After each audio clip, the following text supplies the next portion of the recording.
Hello, hello, everybody. Voyager fans, Star Trek fans, and people that stumbled in by accident. Welcome.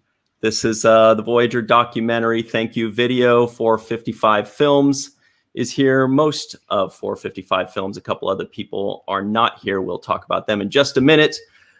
Luke Snalem, Joe Kornbrot, David Zappone, Kevin, and Helene Lane. My name's Ryan T. Husk. Let's just say hello to everybody. First of all, Joe has the coolest shirt among us right now. Tuvok rocks. He does. Hello, everybody. He does. Hello. So before we get started, I think we just want to mention the first and probably one of the most important things.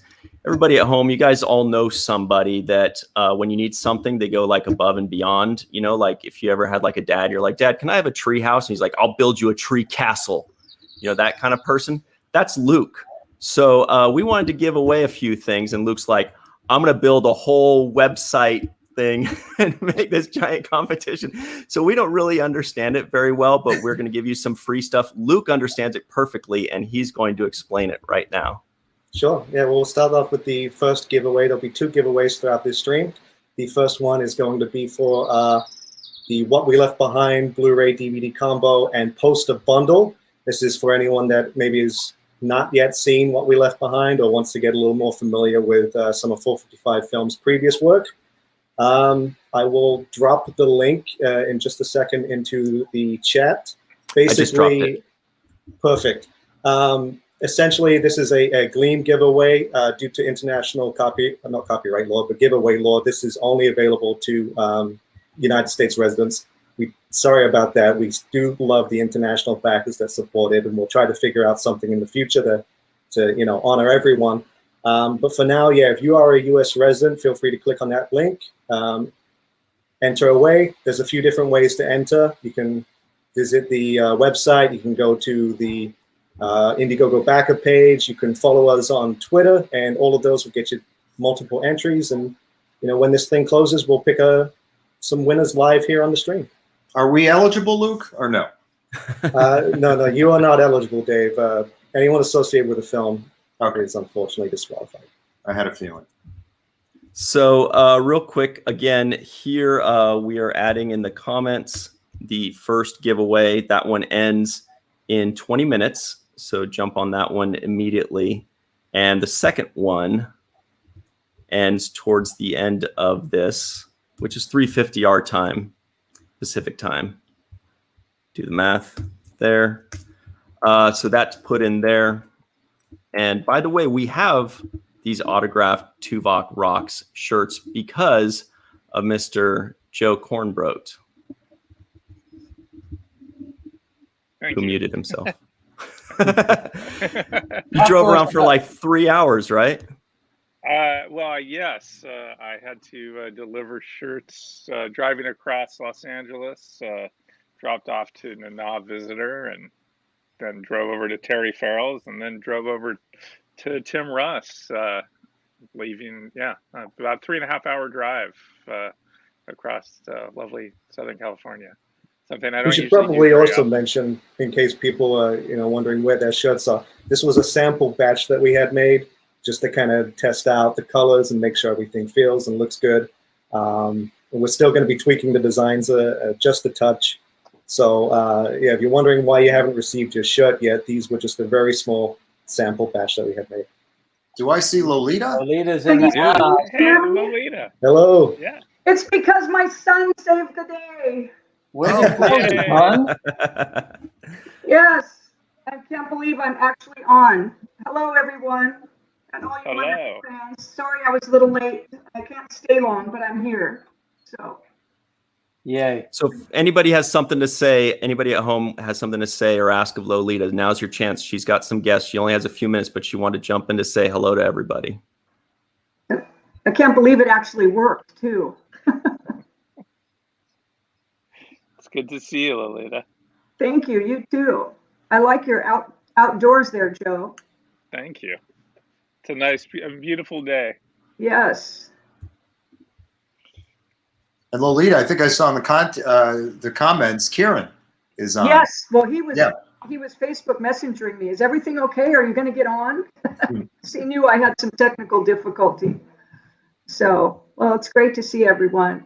Hey, well, shout out to Kieran. Yeah. Hey, Karen. So, first things first, as far as what we really wanted to discuss, we hit our goal in less than 6 hours. So by the time we all woke up, and the people in the UK were way ahead of us, they knew we were reaching our goal before we did.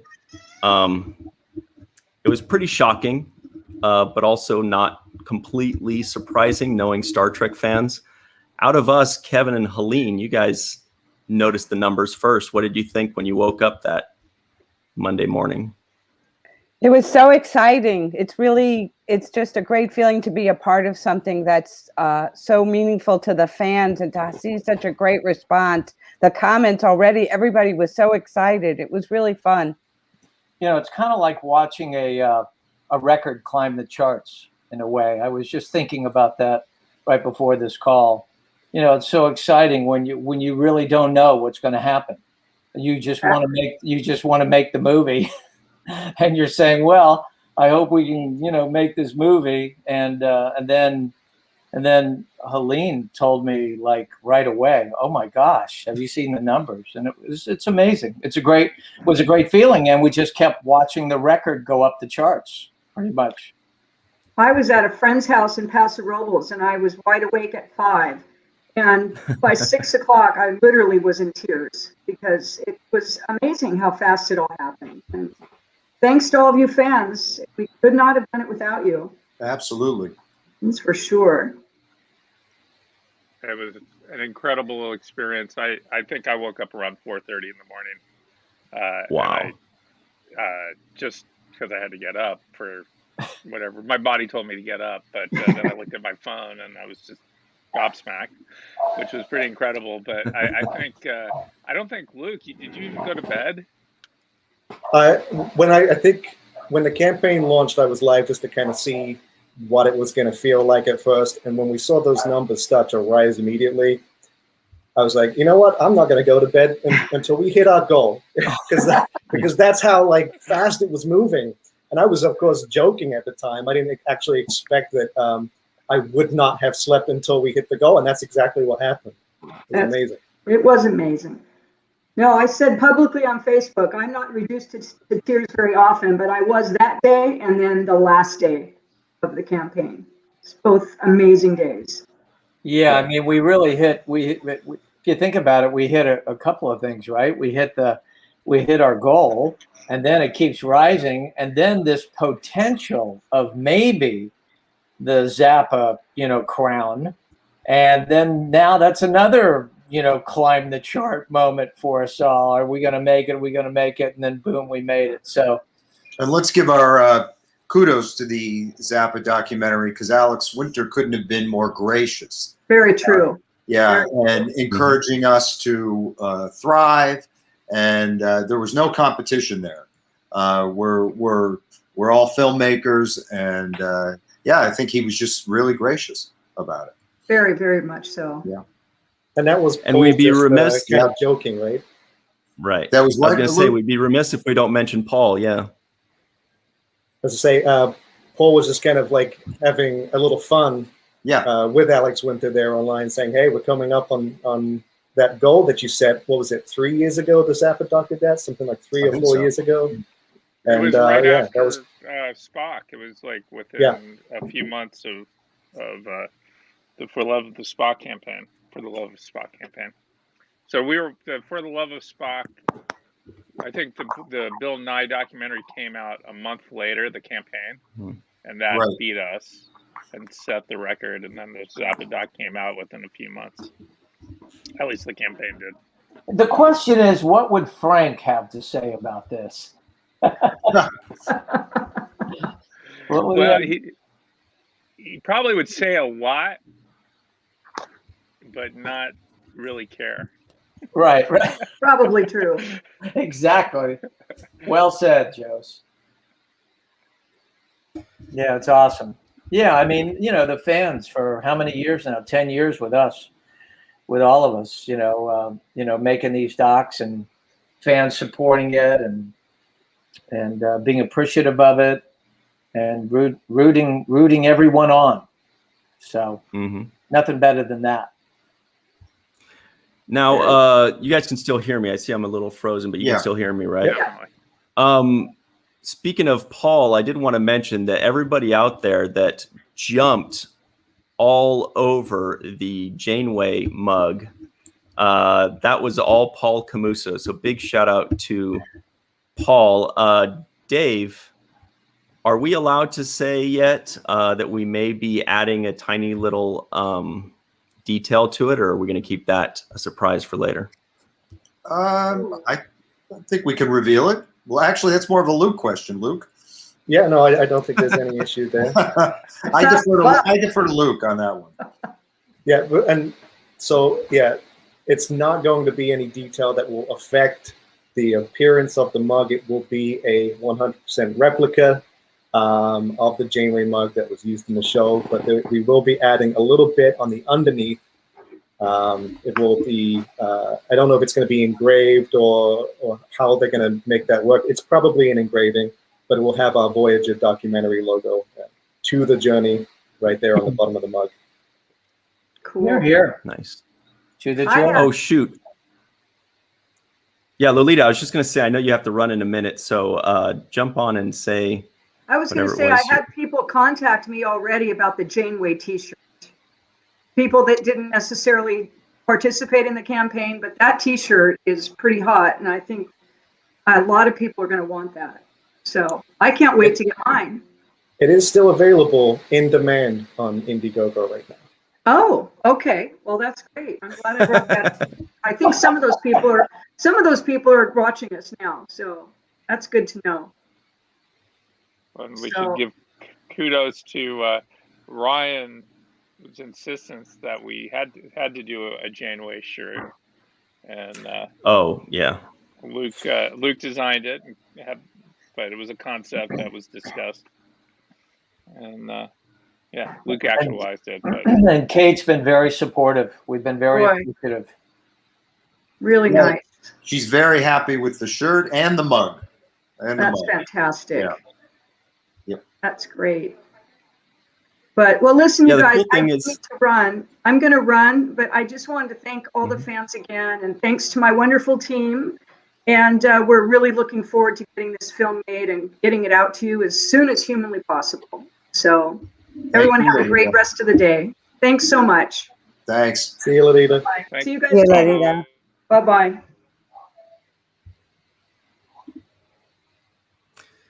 Well, guys, the life of the party is gone. Sorry, Ryan. I was just going to say, I think this has been one of the most exciting months in Star Trek in a long time. I mean, the great news just keeps coming out. It's incredible. Well, there's a movie Kate really looked fantastic. Nice. Sorry, go ahead, Joe. I was just going to say, to echo what Dave was saying. I mean, they've announced plans to release a movie in 2023, I think. Yep. And the Prodigy, the artwork was just revealed last week with Kate, and that was pretty cool. Holding the coffee mug. That's right. So a lot of cool Star Trek stuff. First Contact Day. Let us not forget. Yep. So it's been great to be a part of. Hello, Melissa. Oh, there's Melissa. Hi, Melissa. Hi to our friend Melissa. Real quick, also, I just want to let everybody know at home that, like, as the newcomer to the team, I had the benefit of kind of seeing everybody with fresh eyes. And one thing I noticed when I first jumped on was how absolutely positive and delightful Kevin and Helene are. They're the most positive, loving, friendly, always showing up with smiles and such good energy. They also happen to be, the only two members that live in Miami. Is there a connection?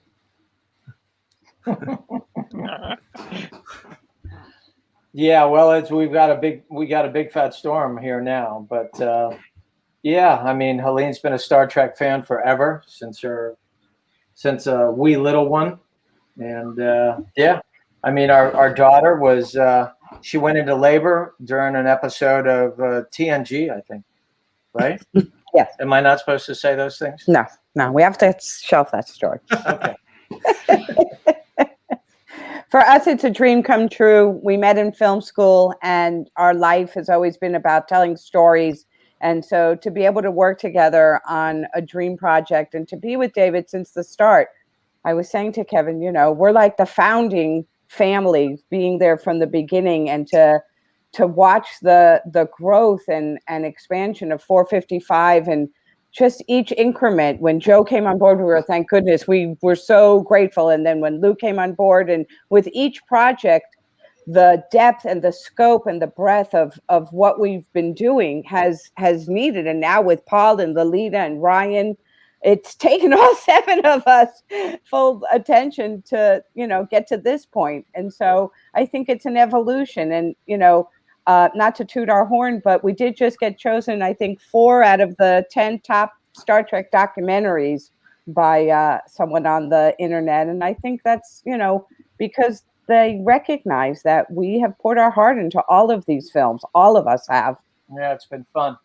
It's been fun. I mean, there's There always was a What Culture, I think, link that you sent out the other day, Dave, that had the top 10 Star Trek documentaries. Yeah. And that was really cool to see. I mean, we productions in the top 4 there. Well, when Luke and Joe came on board, it blew up. When we did For Love of Spock and Deep Space Nine, What We Left Behind, it took us to the stratosphere. Having Adam Nimoy and then having Ira Bear back to back. I mean, we thought we were lucky having William Shatner. Well, we were. We were. Absolutely. Yeah, definitely. That was a blast. I can tell you, working with Bill was a blast. For the most part. There was that one little moment. There was that little moment in England, Dave. But other than that, we made it through. When I met you guys, you had done Gonzo and the Captains, and you were in the middle of Get a Life. That's right. And that's what I walked into.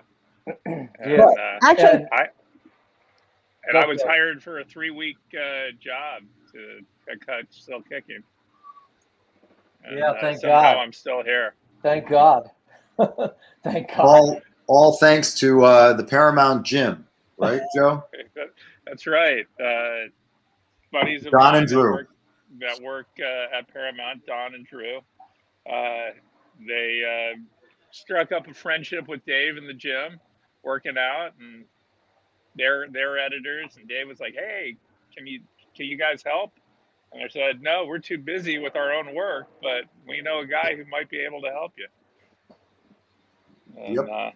And, and you know, since we're doing this round robin thing a little bit, you know, have to talk about Dave a little bit, because, you know, none of these things would have happened without Dave. And it was not just Dave's passion for the project, because he's always been a Star Trek fan, but his commitment, complete 100% all-in commitment,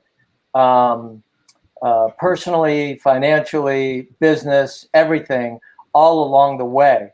There were numerous times along our own 455 journey that things could have gone south, but Dave held things together and pushed through and made things happen. So, you know, that's really kind of rare, because a lot of people are in it for the money and for the this or for the that, but that's not Dave. And so that's not any of us. I think that's true of all of us. I think documentary filmmakers, you can't be in it for the money. It's got to be for the love. That's for sure. Yeah. I wanted to jump in. I've noticed some comments, people asking about which documentaries were in the top 4, or the top 4 of the top 10, and that was at number 4, I believe, was Chaos on the Bridge, exploration of TNG, the first. You got this memorized. Number 3 was, now it was kind of lumped in the Captains and the Captains Collection, so which is really kind of 2 features because the captain's collection is 5 half hours on each of the captains. So that's 2.5 hours, and about an hour and a half was the captain's feature. And then at number 2, and they said it could have easily been number 1, but they gave it to What We Left Behind. And then number 1 was For the Love of Spock. And all those films were a joy for me to be a part of. And people have asked where they can get these older docs. Shot Factory carries the William Shatner Get a Life, which includes Get a Life on there, which is not mentioned in the. I was a little bummed. Get a Life seems to get overlooked a lot, but that was a cool documentary where Bill went to explore why the fandom of Star Trek exists. And No, it was cool.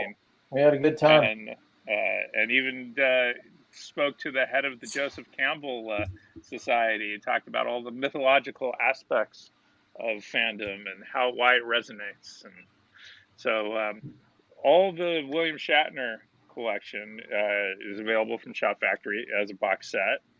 And For the Love of Spock is distributed by another company, but you can find it on Amazon or stream it from iTunes. And actually, you can even watch it on Netflix. For the Love of Spock, it's probably when you're talking about the iconic character, right? I mean, who better to represent the entire universe? We love you, Bill, though, than the Leonard Nimoy and Spock. I mean, he really set the bar, and so it's not surprising. It's a well done doc, and you have his son doing it, and the son, who he and his father had plenty of their own trials and tribulations, and that was part of the doc, and it was very, very rich. I think it deserves its place. And DS9 was great because all of those people, I was thinking about it earlier again, how great and they were always giving of their time, David, from the very, very beginning. Absolutely. And so there was never a question, well, you need to talk to my agent or any of that stuff. They were all to a person so open and willing to sit down and talk to us, give us their time. And they did that. I mean, they were in it with us for how long? We started in 2013? 2013, yeah.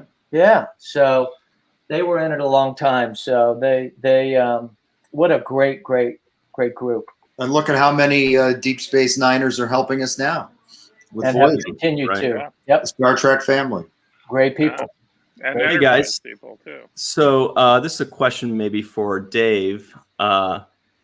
What's next for this Voyager documentary? Can you tease anything new? Any new reveals? Can you tell us what's next? Because that's what everybody's going to be asking the next few months. So what's going on? They're going to say, "Where's my stuff?"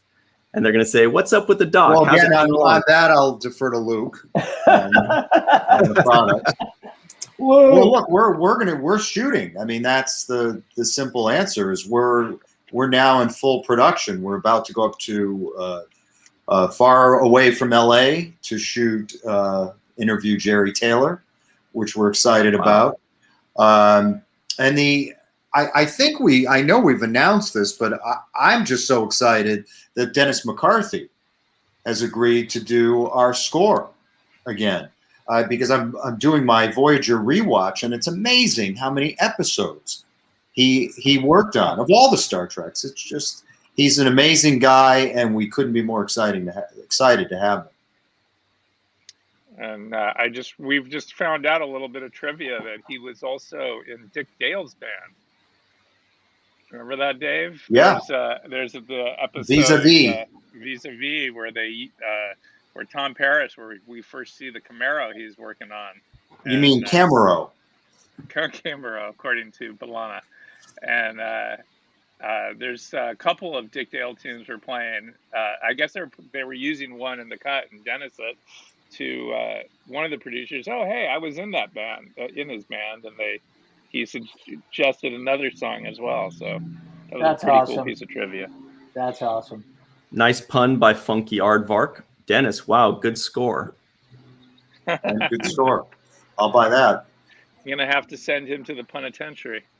FYI, Oh. the first giveaway has ended. And Ooh, let's hear it. We have our winners. Yay. The first winner, let me see, I gotta make sure I can say people's names correctly here. Cynthia Cruel is the first winner. The second winner is Marianne Kahns. Hope I'm saying that correctly. Marianne Kahns. Winner number 3 is, I only have an email, a username here, which is Gemma Bean 1. Gemma Bean 1 is the third winner. Yay. Great. The fourth winner is Erin Gordon. And our final winner for the Blu-ray DVD and poster giveaway is Lance Johnson. So Nice. the 5 of you will be receiving an email from us shortly, and we'll just need to get your addresses to send your prize to. So congratulations. Yay. That's awesome. Where's the confetti, Joe? Joe, where's the confetti burst? It's my hands. Oh, okay. Like jazz hands or confetti hands? Jazz hands. Now they're firework hands. Gemma Bean caught it. All right. Yay. Yay. Congratulations. Very, just to step back for a second for the top 10 documentaries and stuff. It was mentioned in there, and for the first time, and I was so glad to see it. They shouted out Avery's segment, Dave. Oh, did they specifically? They did, Joe. Yeah, definitely. I saw that. Yeah. And then they talked about how Avery. One of the things that people always ask is why wasn't he in What We Left Behind? And he felt like he had said everything he had to say about Star Trek by that point. But we do know that he was thrilled with his representation in that Captain's Close-Up episode. Absolutely. Which, I know Kevin and Helene originally put that together, and then Dave and I spent some more time on that. And Yeah, that was the some first things. one, Joe. Yeah, that was my first close-up. Yeah, that was the first one I tackled. That was the first one. That was the first one. Period. Oh, okay. That was the first one. Now, Yeah, and that was the most challenging episode for me that I worked on of those 5, but it was rewarding. And that was Avery language, bro. That was jazz hands. Yeah, it was just trying to figure out how to get that digestible in a short fight that people could follow. And yeah, I want a little trivia, because fans love to know this little stuff. Dave, were we there for the captains?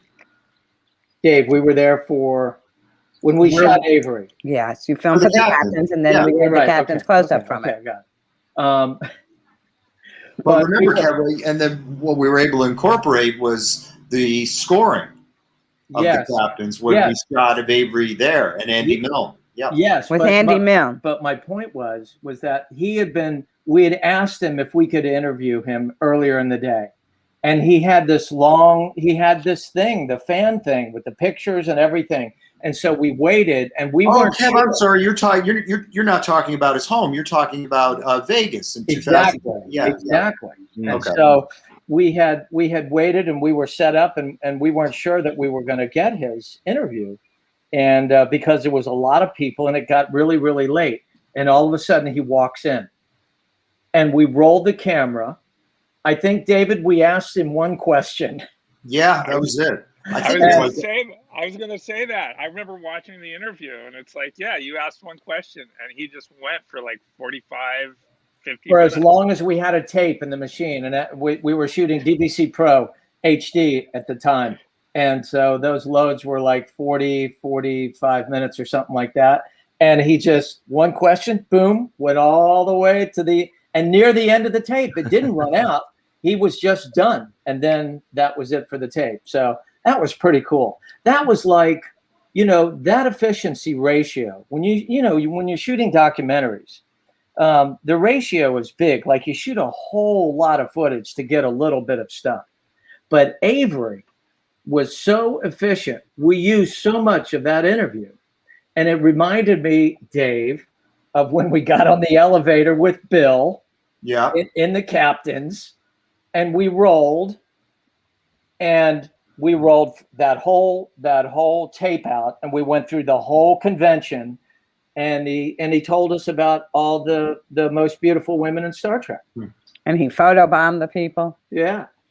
But it was all like one tape. It was all like we just kept it rolling. So that was the last year of the convention at the Las Vegas Hilton.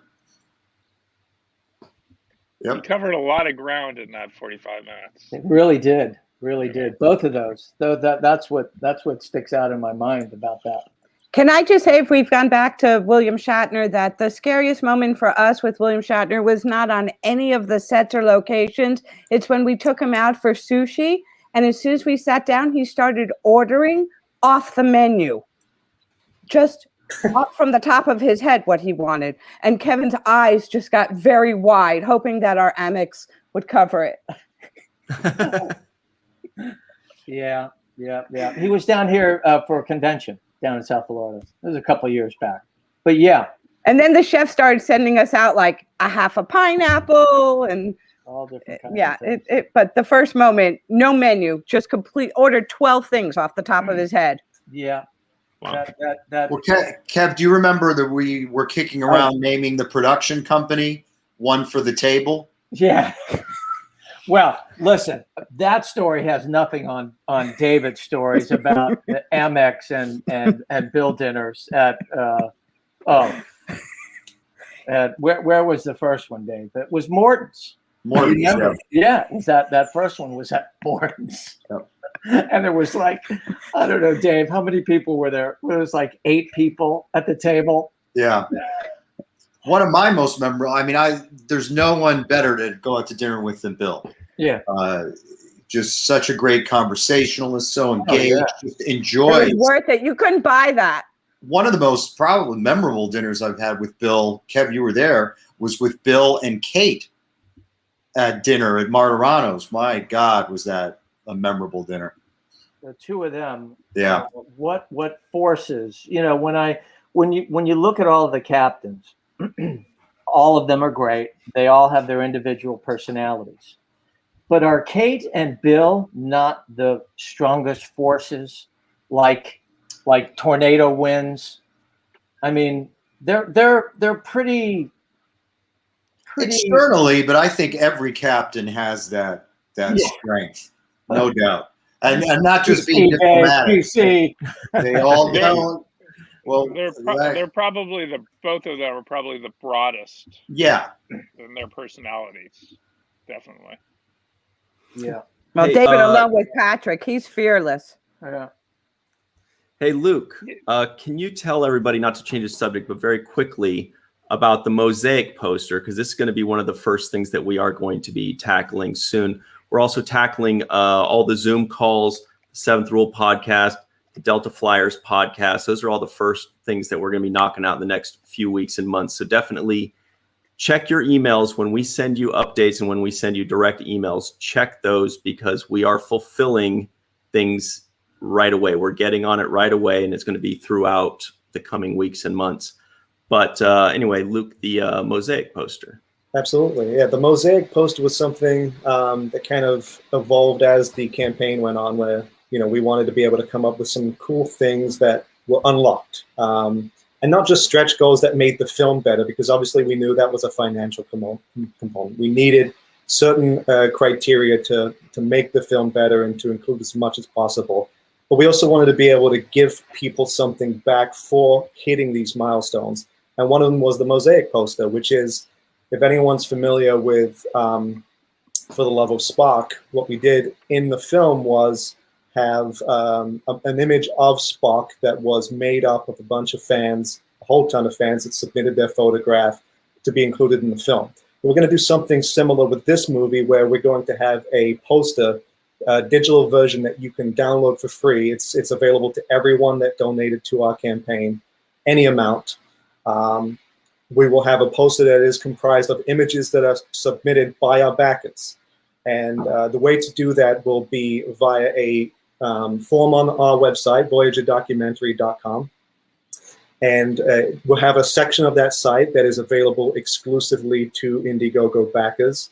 And in order to access that site, you'll obviously have to create a password for it. And to do that, we will be sending out emails later on this week, maybe as early as tomorrow. So keep an eye on your email. There will be a link in there to create your account on the Void Documentary website. And you can go to the form on the site to submit your photograph to be included in our Mosaic poster.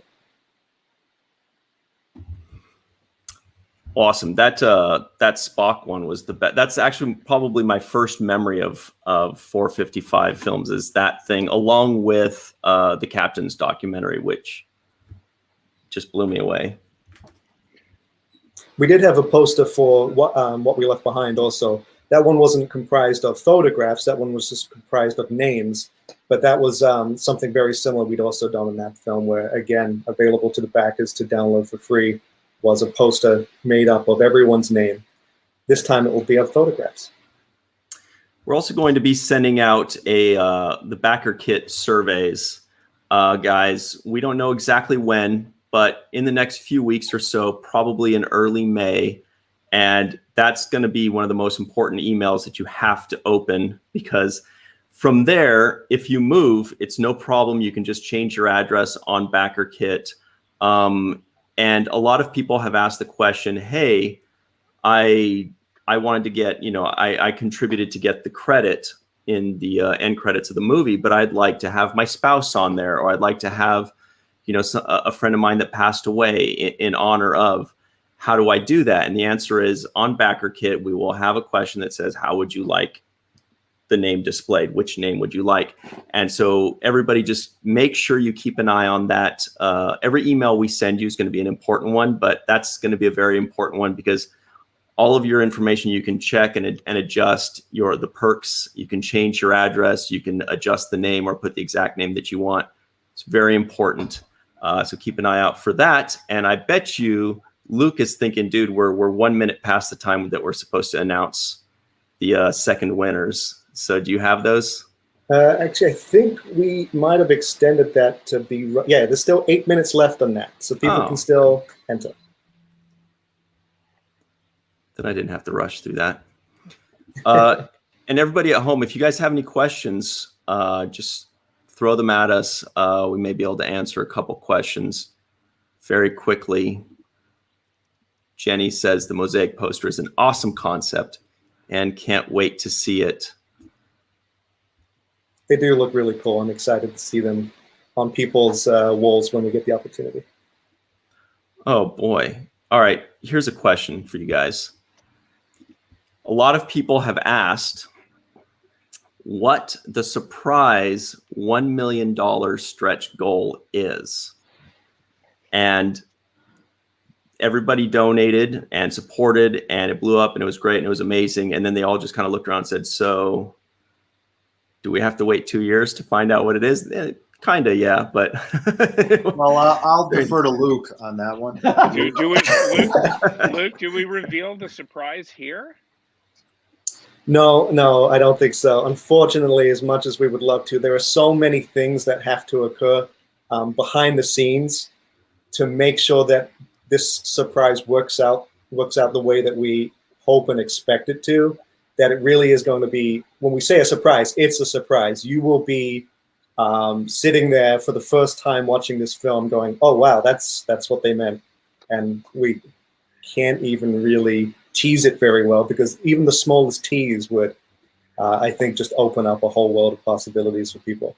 Well, it was a surprise in the stretch goal. It was named as a surprise, correct? Absolutely. So, right. If so, it's a surprise in the film. So if we were to reveal the surprise beforehand, we'd be violating our own stretch goals. That's right. It would no longer be a surprise. It would no longer be a surprise. So that's why we can't tell you.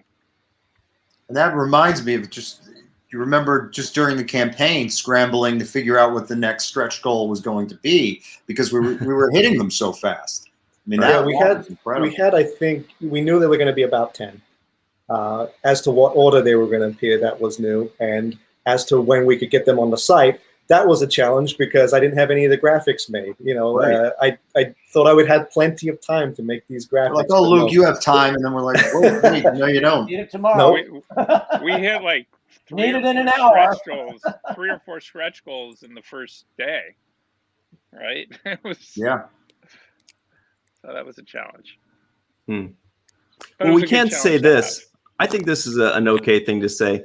Everybody at home, this group is a group of huge Star Trek fans. So everything that is done is from the perspective of people that love Star Trek. The documentary, as you guys know from this incredible track record, is that it comes from a love of Star Trek. So it's all going to be great stuff. You're going to be very happy with it, just like you guys were very happy with all the previous documentaries. By the way, let us know what your favorite documentary is in the comments. I know which one's mine. People have, I noticed, asked, do we know what scenes we're going to put in the film when we up-res? And that's kind of tricky because we usually don't play out full scenes of anything. We're usually, when we're telling the story, we're looking for moments that sort of either illustrate the point we're trying to make or accent, you know, put a nice exclamation point on something. So, you know, if you know the show, which obviously you all do, there are certain things that are going to come up that you know very well, and we're going to be scouring the series to find examples of those things to reinforce whatever our interviewees are talking about. So that's the way to think about it. But, you know, who knows? There might be some pretty iconic moments in there that you've been expecting to see. But it's really going to be dictated by the story we tell and the things that the people we interview have to say. That's going to lead us to what choices we put in there. Right. Now, based on the credits of what we left behind, will there be moments in there that people don't want to see? Could be. What's the? I would need someone to tell me what is their Ala Moraine moment in Voyager. Well, definitely. The thing is with Star Trek fans is even things that seem a little bad is that we tend to somehow over the years and decades start to love it. You know, like everybody talks about Spock's brain. They're like, oh, Spock's brain. But then as the years go on, they're like, Spock's brain.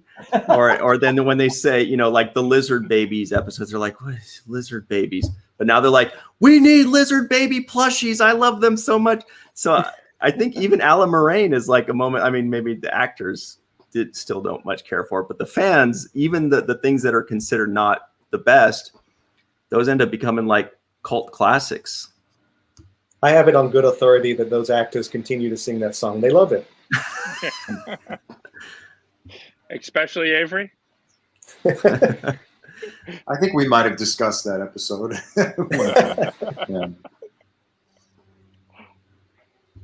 Okay, so somebody did ask, and we did kind of cover this a bit already, but how surprised were you guys on that first day when we just blew everything up? You know, we hit the goal immediately, and we just started knocking out stretch goals. And we definitely had stretch goals planned out for that first day because we knew there was a chance that we might be knocking these things out pretty quickly. So, you know, we're prepared. We're definitely prepared. And Luke and Joe are great on the back end, editing things and making graphics and all that for us.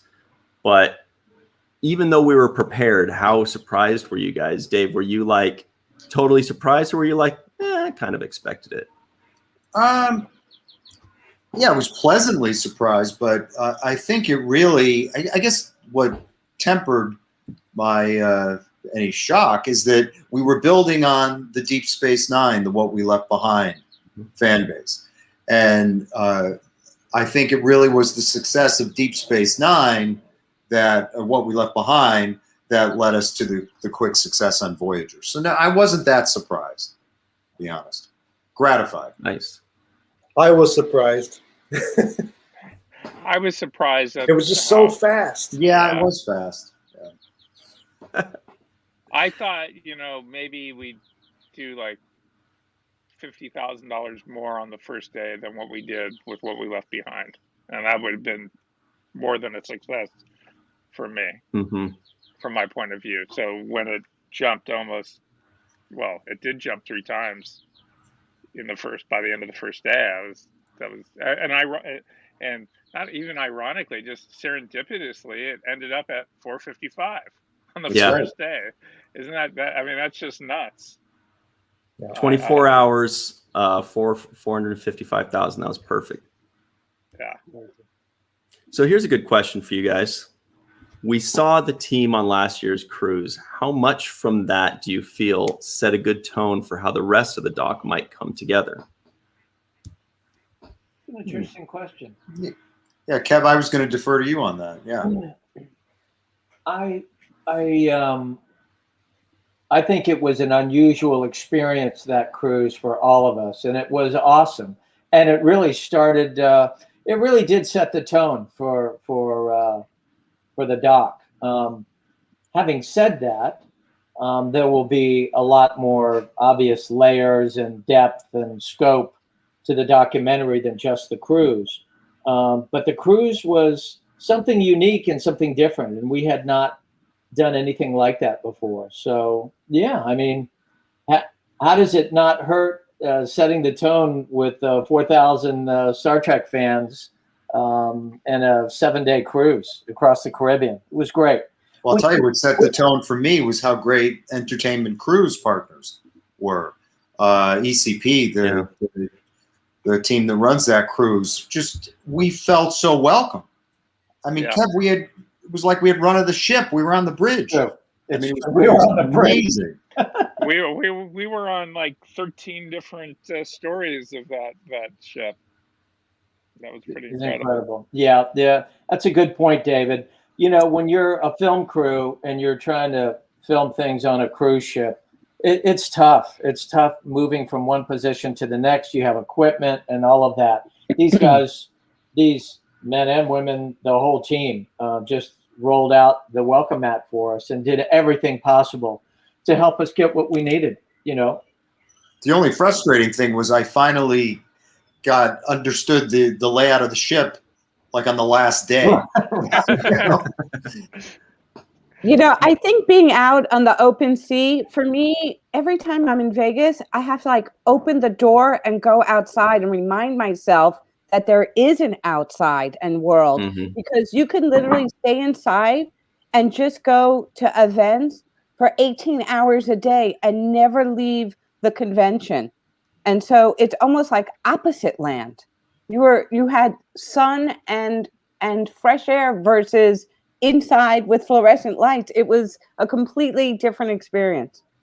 That's a good point, Helene. I can remember some of the early conventions. I don't think I saw daylight for like 3 or 4 days, right? We never even went outside. No. But I'll tell you what we did learn on this cruise. We learned with all those cast members, the hours that they put in, because we put those hours. Oh, yeah. Yeah. Wow. We shut down there was a small little sandwich, coffee, Coca-Cola shop, not even beer or anything. Yeah. And we would close that place down every night. Yeah. Yeah, we did that in Vegas a lot. Yeah. Walking around looking for food at midnight. Yeah, but in Vegas, finding food is not a problem. Yeah, you can usually find it in Vegas, but the cruise ship, they had some. It seemed like every time we had a break is when their restaurants were closed, getting ready for the next thing. But I do want to say it wasn't just ECP, Royal Caribbean.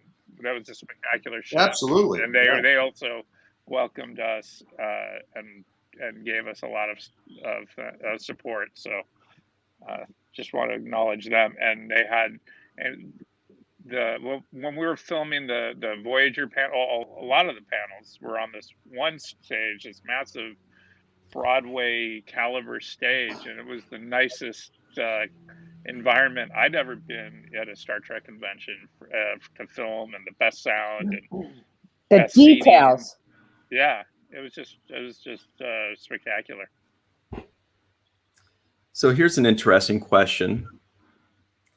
given that Janeway has always been such a strong role model for women, did you see that reflected in the sex of backers? Have you seen a shift to more female backers for this doc? Wow, what a great question. I don't know that we've actually I don't think we've compiled sorted. that data yet. You know, No, that's not really possible.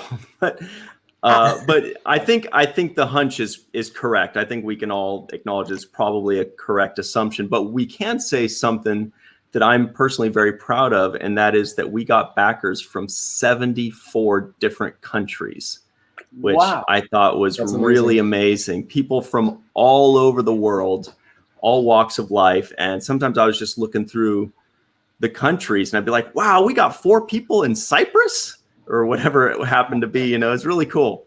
Really cool. But yeah, I mean, I think we can assume that there were definitely possibly more female backers because it's the first female captain. Well, I can't speak for the backers, but I can say when we asked the fans that were going to be on the cruise why we should speak with them, and everybody wrote these really powerful emails. And when we asked them who was their favorite and why, there was a majority were Jane. The answers were so profound. And it really, I think it's great to carry that through in the documentary, what a difference it made to inspire women. And that's what we got, fans that were inspired to be more from seeing a woman on the bridge. And so I think that we will find that with backers because we had it with the fans on the cruise express that. We saw that too, Joe, and a lot of the Kate one-on-ones in the theater. Yeah.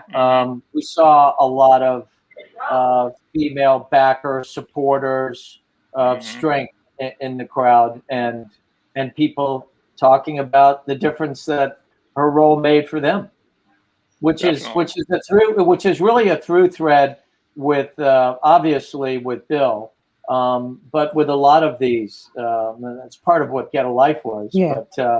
But yeah, for sure, strong female cast, strong female presence. Yeah.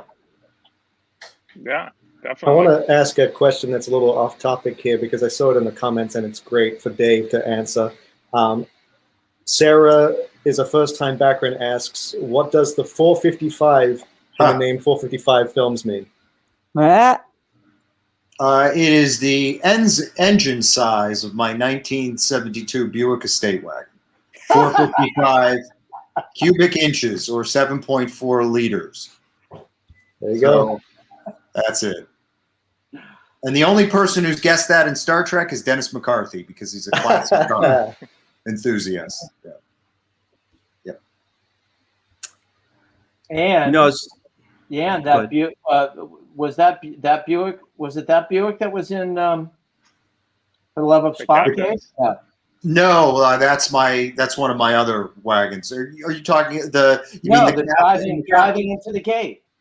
No, that's the 77. Okay. What was in the captain's? The 77. The wagon. Well, they're both wagons. Yeah. No. I'm talking about. He's got a convertible. Look, I own like 4 estate wagons, so it gets confusing. I get it. Yeah. No, we used the 72 when we did the Andy Robinson What We Left Behind update with Ira. Yeah. For the HD upres. Right. Ryan's face. Yeah. sorry, I'm trying to find something because there is a way to oftentimes check on the gender of fans within groups.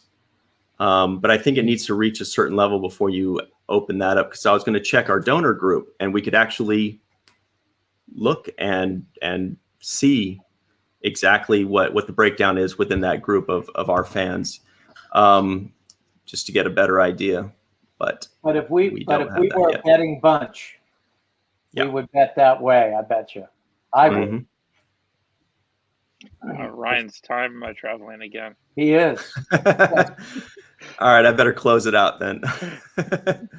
So before we do close out, I think it's a good time to mention that the Tuvok Rocks autographed Tim Rush shirt competition has ended, and we do have a winner for that. The winner who will receive an email from us is J.R. Poole. J.R. Poole, congratulations. We love J.R. Poole. Yay. You'll get an email from us, and we'll need your address, and just let us know if you want the large or the extra large shirt. Great. That's great. We love J.R. Poole. Excellent graphic designer, by the way. He can actually design it to where it looks like my mouth is moving in time with my voice right now. Pretty good. But congrats to J.R. Poole. All right, J.R. Congrats. Yay. Yay, man. He said that's cool. Yay, that's cool. Yep, there he is. I see him there in the comments. Man, I am obsessed with finding out the answer to that question, though. I'll figure it out. I'll great figure it one. out some other time. It's a great Anyway, do you guys have any final thoughts or final words that you'd like to give? Any hopes or wishes or goals for this particular documentary? Or are you just going to go in and dig really deep and whatever happens, happens? Let it kind of dictate where the story goes. It's always a combination of those things, isn't it? Yeah. You go in with the plan, you go in thinking and wanting to get, there's certain things that we all want to information that we want to get. But then along the way, things come up. The stories show themselves. And then the stories show themselves. And we're excited about lifting up some layers and finding people that we haven't seen in our documentaries before. So, and that's what we're very, very excited about. Well, I'll give you two examples, Kev, that can't come to mind. Look at how the Maury Hurley interview and Chaos on the Bridge changed our perception. And then the other example is the interview Get a Life with Richard Iman. When he brought up Joseph Campbell, that sent us on a whole new path that we had no idea. Those are perfect examples, David. It's true. Yep. Yeah, so that's the fun of these things. This isn't scripted. This is not scripted, and we punch the card and we turn in the script and go eat dinner. This is a constant evolution and finding and unearthing and being excited and doing work and then throwing it out because it didn't work like we wanted it to, or we decided to go in another direction. The fans would be surprised how much stuff is on the floor before these things are done, and it's because we try and move things around.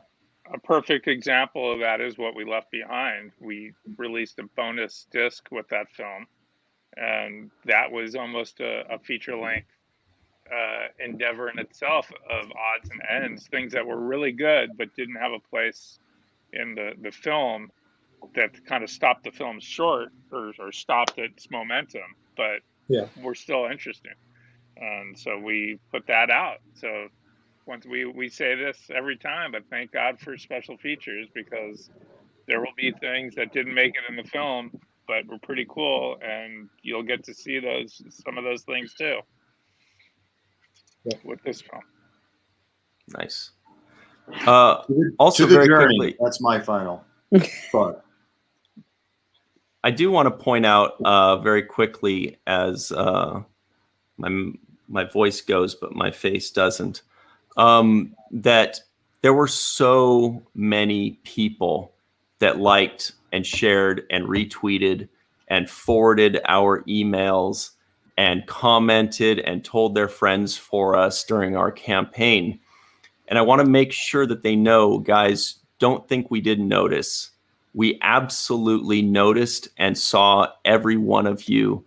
We were blown away. We truly appreciated it. And as you may have guessed, it did absolutely make a difference in the bottom line. It's not a theory. It's absolutely verifiably provable that all of your likes and shares and comments and retweets and everything that you did truly affected the bottom line of how much we raised in a big way.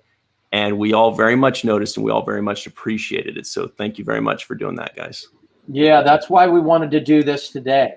because we wanted to make, we wanted to let as many fans as possible know how much we appreciated everyone's efforts. I'd like to thank all of the Facebook Star Trek fan groups and their support, the Voyager fan club group, the Star Trek, and the super fans that kept posting even beyond what we posted, reposting. It's so much more powerful when it comes from one fan to another. And I think that that really, I gave myself chills. It really did. It made a big difference. It felt like the whole community did it with us. Yeah, I'd like, you know, I'd like to thank you all, everyone who supported, because without you, we couldn't make these projects. That's why we crowdfund, because, you know, we've gone to other routes to get interest in these films, and they just won't get made the traditional way. So without your support, we can't make these things, and we make them for ourselves because we like storytelling, but we also make them for you guys. So thank you. Yeah, I think everyone on this team is super excited to be able to bring this film to everyone. What Luke said. I guess Voyager fans are the best. Yeah. I was waiting for Dave. I was like, he's going to say as little as possible. I wanted. I said it, Ryan. You did. You did. To the journey. That's the best one right there. Yep. Before we go, I wanted to address one thing that we've seen. I've just been reading in the comments, and yes, we are looking at the comments, and we've seen on our page, on our Indiegogo page as well, people talk about the fans across the world that are currently uprezzing the series. And I just want to explain there's a big difference between what they're doing and what we plan to do with this film.